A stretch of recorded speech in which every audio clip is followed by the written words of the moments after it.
Hello बच्चों, स्वागत है आपका मेरे चैनल अनु हेल्पफुल स्टडी में। आज हम एनसीईआरटी बुक हिंदी क्लास 7 का चैप्टर नंबर 1 रीड करेंगे, मतलब पढ़ेंगे, जिसका नाम है हम पंछी उन्मुक्त गगन के। तो इसकी व्याख्या हम करेंगे। ठीक है, शुरू करते हैं। तो बच्चों, वीडियो शुरू करने से पहले प्लीज़ चैनल को सब्सक्राइब कर देना, बेल आइकन को प्रेस कर लेना, जिससे कि आपको मेरी आने वाली वीडियो की नोटिफिकेशन मिलती रहे। तो शुरू करते हैं आज की वीडियो। हम पंछी उन्मुक्त गगन के पिंजर बदना गा पाएंगे, कनक तीलियों से टकराकर पुलकित पंख टूट जाएंगे। तो यहाँ पे पंछी किसको कह रहे हैं हम? इन पक्षियों को। उन्मुक्त क्या होता है? उन्मुक्त मतलब वो खुले खुले आसमान में। ठीक है, और पिंजरबद्ध का मतलब क्या होता है? यहाँ पे पिंजरबद्ध होता है मतलब पिंजरे में बंधे हुए। ठीक है, और कनक तीलियों का मतलब होता है सोने की सलाखें। और पुलकित पंख टूट जाएंगे, पुलकित मतलब खुशी से फड़कते। ठीक है, तो वो कह रहा है हम पंछी उन्मुक्त गगन के पिंजर बदना गा पाएंगे, कनक तीलियों से टकराकर पुलकित पंख टूट जाएंगे। तो यहाँ पर हम सभी जानते हैं कि जो पक्षी होते हैं वो खुले आकाश में विचरण करते हैं। ठीक है, तो यह उनकी विशेषता है, खुले आकाश में उड़ना। यदि हम पक्षियों को ही पिंजरे में बंद कर देंगे तो वे गा नहीं पाएंगे, क्योंकि गीत तो हम तभी गाते हैं जब खुशी होती है। ठीक है ना, और खुले आकाश में वो स्वतंत्र रूप में उड़ने वाले पक्षी जो होते हैं, जो खुले आकाश में जो स्वतंत्र रूप में जो उड़ते हैं पक्षी, वो क्या है? वो पक्षी पिंजरे में बंद होकर कभी खुश नहीं रह सकते। तो हम क्या हैं? हम उन्हें सोने के बने पिंजरे में भी रखें तो कोई फ़र्क नहीं पड़ने वाला है, क्योंकि सलाखें चाहे सोने की हो चाहे लोहे की हो, तो खुशी में वो फड़फड़ाएंगे उनके पंख तोड़कर ही। ऐसे तो उनके पंख टकराएंगे और टूट जाएंगे, है ना। आगे, हम बहता जल पीने वाले मर जाएंगे भूखे प्यासे, कहीं बली है कटुक निबोरी कनक कटोरी की मैदा से। तो वो क्या कह रहे हैं? हम बहता जल पीने वाले मर जाएंगे भूख प्यास से। तो वो क्या कह रहे हैं? जो हम बहता जल पीने वाले भूख प्यास से मर जाएंगे, मतलब कि हमें नदियों झरनों का बहता जल पीने की आदत है ना, क्योंकि वो उड़ते हैं तो नदियों में से ही पानी पी लेते हैं, झरनों में से पी लेते हैं। तो हमें सोने के पिंजरे का खाना अच्छा नहीं लगता। कहीं बली है कटुक निबोरी कनक कटोरी की मैदा से। तो यहाँ पे जो कटुक है उसका मतलब कड़वी, निबोरी जो है वो नीम का फल है, कनक कटोरी जो है, कनक है मतलब कि सोना। ठीक है,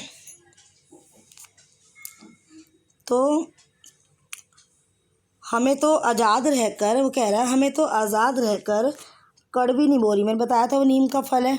ठीक है, कटुक मतलब कड़वा, निबोरी मतलब वो नीम का एक फल। तो हमें तो कड़वी निबोरी खाना ही पसंद है, मतलब वो कह रहा है हमें तो कड़वा ये कटुक निबोरी मतलब कड़वा नीम का फल खाना ही पसंद है। आगे चलते, वो आगे है कनक कटोरी की मैदा से। तो गुलामी में मिली सोने की कटोरी की मैदा, सोने की कटोरी की जो मैदा है वो हमें उन्हें जो है कभी पसंद नहीं आएगी। कैसे पसंद आएगी? आ ही नहीं सकती, क्योंकि वो तो पिंजरे में। पिंजरे में तुम कितना भी अच्छा दे लो उनको, कुछ हमें भी कुछ अच्छा नहीं लगेगा। तो किसी को भी पिंजरे में रहना अच्छा नहीं लगता। तो वो यही बोल रहे हैं, गुलामी में मिली सोने की कटोरी की मैदा उन्हें कभी पसंद नहीं आएगी। ठीक है, अब आगे चलते हैं।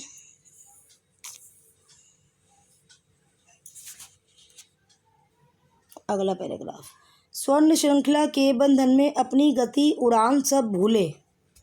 स्वर्ण श्रृंखला क्या होता है? सोने की कड़ियाँ। ठीक है, बंधन मतलब बंधा होना, गति क्या होती है? चाल, चाल तीव्रता।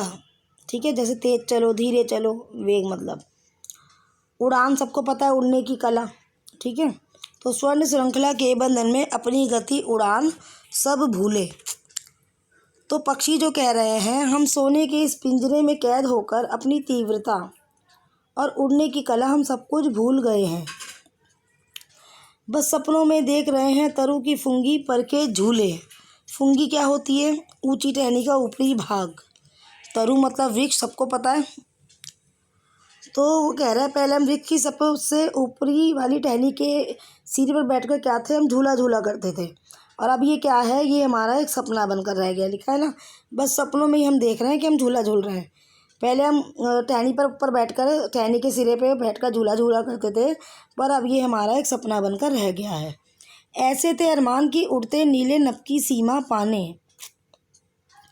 नभ होता है आकाश, सीमा होता है एक अंतिम छोर, अरमान होता है हमारी ख्वाहिश, हमारी इच्छा। ठीक है, तो हमारी इच्छा थी कि हम कभी उड़ते उड़ते दूर नीले आकाश के उस छोर तक पहुंच जाएंगे। हमारी इच्छा क्या थी कि हम उड़ते उड़ते दूर जो नीला आकाश है उसके छोर तक हम पहुंच जाएंगे। पंछी सोचते थे जब हम उड़ेंगे तो उड़ते उड़ते उड़ते उड़ते हम आकाश, जो नीला नीला आकाश है वहाँ तक, उसके छोर तक पहुंच जाएंगे जहाँ पे वह समाप्त होता है। यही उनका अरमान था। लाल किरण सी चोंच खोल चुगते तारक अनार के दाने। तो तारक क्या होता है, तारों के समान। चुगना क्या होता है, एक एक दाना चोंच से उठाकर खाना। तो हमारा अरमान था किरणों जैसे अपनी लाल सोच से हम तारों जैसे, उनका अरमान था कि लाल चोंच से हम तारों जैसे अनार के दाने चुगेंगे। ठीक है, लेकिन वो क्या कह रहा है, हमारे तो सारे सपनों और अरमानों को तोड़ दिया है इस गुलामी के जीवन ने, हमारी खुशियाँ हमसे छिन गई हैं, तो अब तो हम पिंजरे में ही बंदी बनकर रह गए हैं। ठीक है, होता सीमाहीन क्षितिज से इन पंखों की होड़ा होड़ी। तो क्या कह रहा है, होता सीमाहीन क्षितिज से इन पंखों की होड़ा होड़ी। सीमाहीन क्या होता है, जिसका कोई अंत ना हो। क्षितिज का मतलब होता है वह काल्पनिक स्थान जहाँ धरती और आकाश दोनों ही मिलते हुए प्रतीत होते हैं। और होड़ा होड़ी होती है प्रतिस्पर्धा। तो इसका मतलब है, पक्षी कह रहे हैं यदि हम आज़ाद होते तो उड़ते उड़ते आकाश की सीमा ढूंढने निकल जाते, और अपने इस प्रयास में हम या तो क्षितिज के आखिरी छोर तक पहुंचकर ही दम लेते, या तो क्षितिज मिलन बन जाता, या तंती सांसों की डोरी। मिलन दो या अधिक प्राणियों को मिलना, और तंती सांसों की डोरी प्राण निकल जाना। तो वो यही बोल रहा है कि हमें अपने इस प्रयास से हम या तो क्षितिज के आखिरी छोर तक पहुंच जाते, पहुँच कर ही दम लेते, या फिर अपने प्राणों को त्याग देते।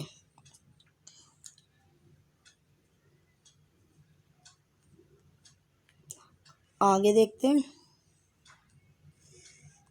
नीड न दो चाहे टहनी का आश्रय, छिन छिन कर डालो, लेकिन पंख दिए हैं तो आकुल उड़ा में विघ्न ना डालो। आश्रय, नीड होता है घोंसला, छिन छिन होता है नष्ट, आकुल होता है बेचैन, और विघ्न होता है रुकावट। तो पक्षियों द्वारा जो है उनकी इच्छा से हमें क्या पता चलता है कि उन्हें अपनी आज़ादी कितनी प्रिय है।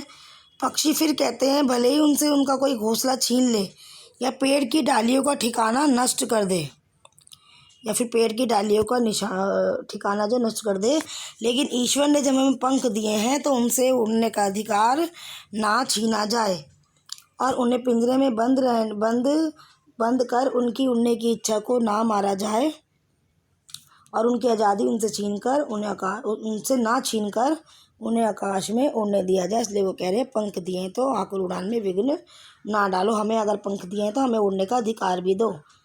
ठीक है, वो ये कह रहे हैं।